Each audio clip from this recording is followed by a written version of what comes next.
Hi friends, ఎలా ఉన్నారు? Summer వచ్చేసిందండి. సమ్మర్ అంటే బాగా మన ఒంట్లో వేడి ఎక్కువ అయిపోతుంది కాబట్టి మనం ఏం చేయాలంటే ముందుగా మనం రాగి జావని తయారు చేసుకుందామండి. ఇదైతే రాత్రి నానబెట్టుకోవాలండి. కొంచెము ఒక 2 గ్లాసెస్ తీసుకొని చిన్ని గ్లాసులతో మనం తర్వాత కొంచెం ఒక గుప్పెడు బియ్యం అందులో వేసేసుకొని నానబెట్టుకొని నైట్ అంతా నానబెట్టిన తర్వాత అది బయటకు తీసుకొచ్చిన తర్వాత మార్నింగ్ అయిన తర్వాత దీన్ని మనం ఏం చేయాలంటే మిక్సీ పట్టేసుకోవాలండి. కొంచెం వాటర్ వేసి చిక్కగా మిక్సీ పట్టేసుకుంటే ఈ ఎండాకాలం అండి ఈ రాగి జావ తాగితే ఆరోగ్యం అండి, ఆరోగ్యానికి ఎంతో మంచిదండి. ఎవరు హెల్దీ ఫుడ్ ఎవరు తీసుకోరండి. ఎంతసేపటికి ఆ చికెన్ ఉంది, ఆ మటన్ ఉంది, ఆ పిజ్జాలు ఉన్నాయి, ఆ బర్గర్లు ఉన్నాయి. ఇవన్నీ మానేయండి. సమ్మర్ వచ్చిందంటే రాగి జావ తాగాల్సిందే. మజ్జిగ వేసుకొని చల్లబడతారు. ఈ ఎండాకాలంలో కనుక ఈ రాగి జావ చేసుకొని తాగితే మీకు హెల్త్కి ఎంతో మంచిది. ఇంకా మీరు వెనక్కి తిరిగి చూసుకోవాల్సిన పని లేదు. ఇంకా వెయిట్ లాస్ అయిపోతారు, సన్నగా స్లిమ్గా అవుతారు.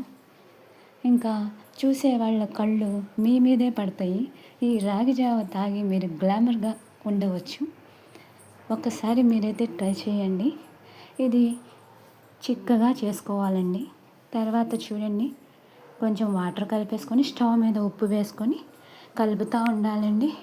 కలపడం ఆపేశారంటే అది అతుక్కుపోయి గట్టిగా పడుతుందండి. గట్టి పడిపోతే ఆ మిశ్రమాన్ని ఆ రాగి జావని మనమైతే తాగలేమండి. అందుకని కలుపుతూ ఉండండి. అది చిక్కబడిన తర్వాత 15 మినిట్స్ తర్వాత దించేయండి. ఇది చల్లార్చిన తర్వాత మనం పెరుగుని చిక్కగా మజ్జిగ చేసుకొని ఆ మజ్జిగలో ఈ రాగి జావని కలుపుకొని తాగితే ఈ ఎండాకాలం ఎంతో మంచిదండి.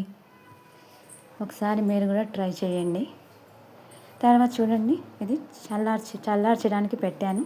అది పెట్టిన తర్వాత చిక్కగా మజ్జిగ అయితే కొట్టిన తర్వాత మజ్జిగ చిలికిన తర్వాత చూడండి, మజ్జిగ వేసుకోండి. చిక్కగా ఉండాలి మజ్జిగ.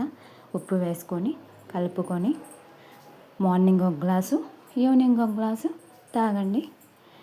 చాలా చాలా మంచిది. సమ్మర్లో మాత్రం ఇది మాత్రం మర్చిపోకుండా తాగండి. వెయిట్ లాస్ కూడా అవుతుంది. మీ ఆరోగ్యం మీ చేతిలో